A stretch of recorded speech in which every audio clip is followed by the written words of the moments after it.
the Soul P. Thank you for having me. How's it going? It's good. It's good. It's going good. So what's going on? It's been a minute since you've been here. Yeah, it has. It has. We're talking over a year and a half type of thing. That's good. Well, it's good that you're back. It's good to be back. We got Taigenz here. Yeah, in the flesh. He is going to be talking to us about a bit about Mr. 514. Yes, sir. You know, he did the pre-tape, and now he's here with the real tape. With the real tape, you know, the real deal. The real deal. He gave you the preview, and now he's here with the full, because every movie got his trailer, right? Exactly. All right. So what's going on with Taigenz now? Taigenz is going up and down, probably not sleeping, doing a bunch of things at the same time. The life of an artist, my friend. Man, it's crazy. It's crazy. Okay, so what's on the horizon right now in terms of your career, in terms of what you've been doing? Where have you been, and where are you at? Where have I been? I have been. I've been in Montreal. Right. Where am I at? I'm still in Montreal.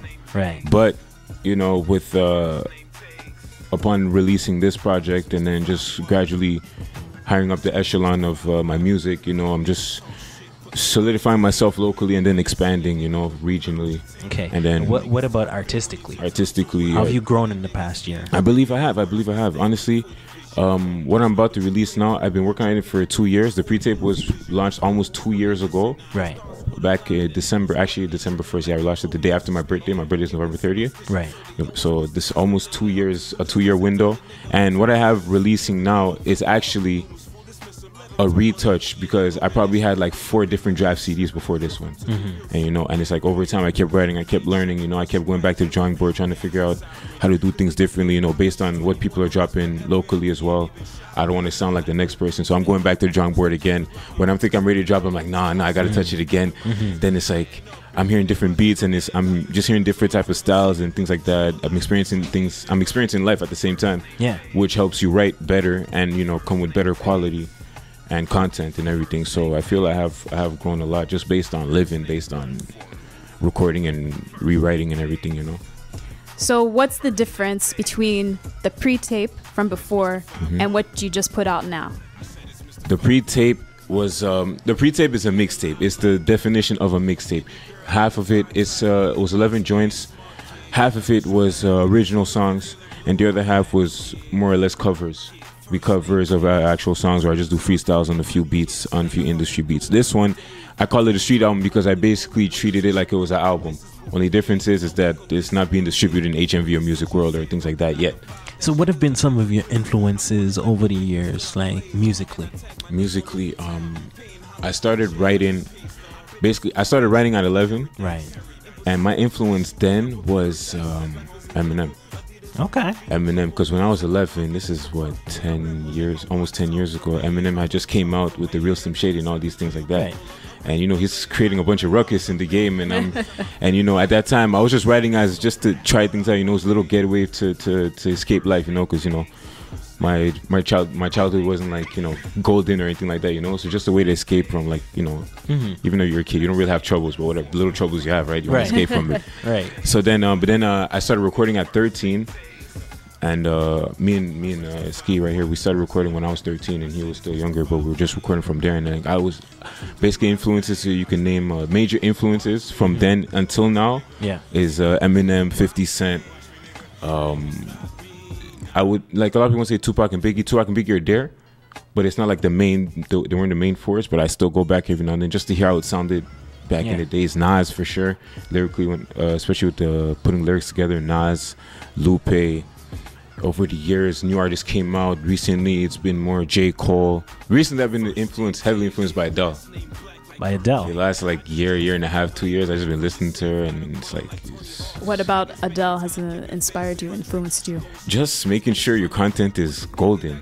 Right. Because everything she puts out is just, it's like she touches and it becomes gold. So it's like, her voice is amazing, and then the way she arranges the songs, and it makes you want to, basically at the end of the day, you're an artist before everything. So what you want to put out, you want to evoke emotion, right? Right. And Adele's able to do that, and that's why she's able to resonate with a lot of people, So just listen to her, and I'm like, damn, like I really gotta, make sure at the end of the day, make sure the content is worthwhile, So going back to you as the artist, what do you want people to feel when they listen to Mr. 514? I want them to feel confused. Why do you want them to feel confused? Because I love when people are confused. It shows that they actually felt something. Right. I only evoke curiosity. Like I was on Facebook a few hours ago and I had released the cover art. And I just put it there, and a lot of people already were starting to really like it. So I mean, that's really appreciated from my part. But I just want them to be curious, to see what I have, So then when they listen to it, it's like it's not the same thing every song. So in other words, you don't want them to be able to just fit everything into a category. No, because then it's too easy. Right. It's too easy, and then they'll be able to do it. Then they'll move on to the next one. I want them to sit on it for a bit. Yeah. Listen to it again and be like, oh, okay, he was saying this, but then then kind of like Eminem. Yeah. you hear his lyrics and you're like, I'm going like what? I'm going back on the real Slim Shady LP and Marshall Mathers LP that he released 10 years ago, and it's like I'm catching. I'm like, wow, like this guy was. Till now, it's like you still hear some things that you didn't hear back then, no matter how many times you listen to it. So that's what I mean by the influence. I just want to I don't want to be quickly labeled and be like, because I used to be quickly labeled as like the lyricist kind of rapper, But now I'm just trying to switch it up. I tried on different beats, trying different flows, trying different things. That way, people can't quickly box me in. All right. Basically. So, another question. What are some of the topics that you're addressing in your new album, Mr. 514? From the get-go, the first song is you're going into my head right away. Like it's like I'm putting things out. The first song is called Bienvenue, and it's just like already it's like a welcome to how I see Montreal, a few aspects of my life and the people around me. When it comes to spitting, like I can, I'm solid. I know I can hold it down. So all that makes it already in the first song, and then from there it's a roller coaster. You don't even know what's next. I'll be touching a lot of life. I'll be touching, it could be relationship issues and some here and there. There's the usual, bravado type of things where I'll, feel myself a bit, and just have a different way of doing it. But a lot of it is intertwined, if you want. Okay. So you have some shows that are coming up. I do. Let's hear about them, because I'm sure some of our listeners, me included, want to see you perform and see you live. For sure. See Mr. 514. First off, I have I'm going to be I'm going to be at Mad Poetics on November 11th. I'm going to touch my little poetic side over there. See what I can do with that. All right. And then I'll be performing at Clash of the Titans on November 17th at Underworld. That's a Saturday. That's including Black Gloves, the crew that I work with, do music with. And then I have my show, which is I think the core of my month. The core of the month is my show, November 22nd. I am promoting the Street album. It's basically a pre-release, because from then on, that's when I'll be starting distributing the album on the streets, online, and everything like that. So that's gonna be big. I have the opening performances by Aza, a longtime friend of mine. She's really good performer. Yeah, she's really good performer. I'm sure you've heard of her. Yeah. Aza, and then a few homeboys of mine, Music Notes. They're from a lot of them from CKUT 90.3 side. From my camp, there's Perpsy Perps and Hussein. Yeah. I used to be Perpsy Perps camp counselor back in the day. Big and serious. Small world. Yeah, Perps. No, the man is on. That's my homeboy. Making music and stuff. Yeah, that's a long time friend. It's a long time. All right. Of mine. Well, and November. Afterwards, November 24th. It's still not confirmed yet, but I'm waiting for confirmations. But there'll be another show for that. When that confirms, you'll be hearing about it. All right. So we're about to wrap up this segment.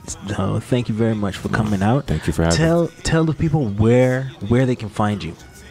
Online, you can find me on Twitter at Taigenz. That's Taigenz. Facebook, Taigenz Blackfire, and my Facebook music page, which is just Taigenz. So you put Taigenz, you'll find both accounts. You can find me on Instagram, James_Jerome. That has nothing to do with me, but James_Jerome. Yeah. What else? SoundCloud, Taigenz Live. And yeah, give me one of there, and then I'm easily findable. In person, you can catch me around. I'm anywhere. Mr. 514, you catch him anywhere. So all right. So we're about to play a track for you. Yeah. So let the people know what it is. This track is called First Name Takes. It's one of the opening songs of the Street album, and it's just some up tempo vibe that we listen to, and just the core of rapping. You know, just that's the introduction. You know, First Name Takes, Mr. 514. Hope y'all feel it. First name takes. First name takes. It's Mr. 51. I said it's Mr. 51. Then I hit my Dougie.